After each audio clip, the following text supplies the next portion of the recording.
తెలంగాణ రాజకీయాల్లో మాటలు మంటలు రేపుతున్నాయి. రేవంత్ రెడ్డి ప్రభుత్వానికి చాలా సమయం ఇచ్చాం, ఇక నిలదీస్తామంటూ కేసీఆర్ హెచ్చరించగా ఆయనకు ముఖ్యమంత్రి కౌంటర్ ఇచ్చారు. ఈ క్రమంలో వాడిన భాషపై అభ్యంతరాలు వస్తున్నాయి. రేవంత్ రెడ్డి తీరును మాజీ మంత్రి హరీష్ రావు తప్పుపట్టారు. ఎవరు ఏమన్నారో ఒకసారి చూడండి.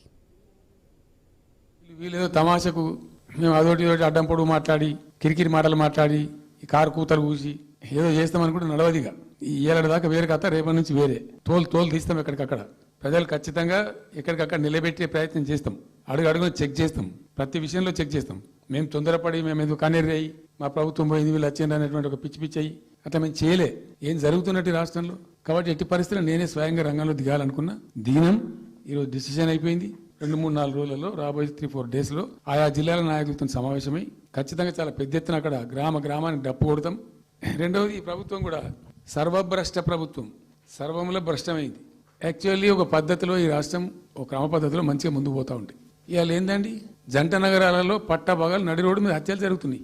అడిగే దిక్కు లేదు. మానభంగాలు జరుగుతున్నాయి, రేపులు జరుగుతున్నాయి.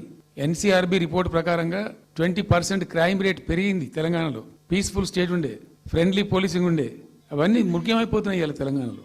చూస్తున్నాం మేము. మనం పాటించడానికి చూసుకుంటూ, గమనించుకుంటూ, రికార్డు చేసుకుంటూ అని చర్చ చేస్తున్నాం ఎప్పటికప్పుడు.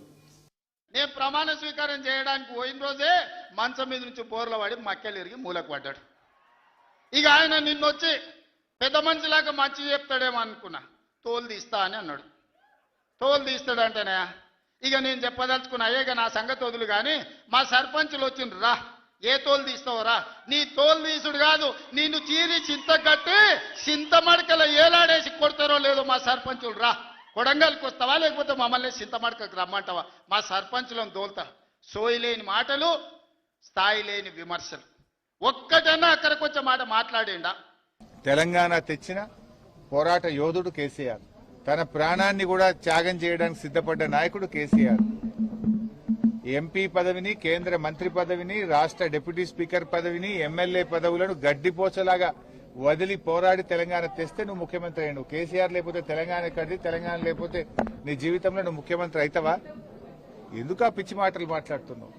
వయసులో నీకు తండ్రి లాంటి వాడు, తండ్రి లాంటి కేసీఆర్ గారిని, తెలంగాణ తెచ్చిన కేసీఆర్ గారిని అటువంటి మాటలు మాట్లాడొచ్చునా? నువ్వు ఏ సందర్భంగా ఏం మాట్లాడాలో కూడా తెలియదు.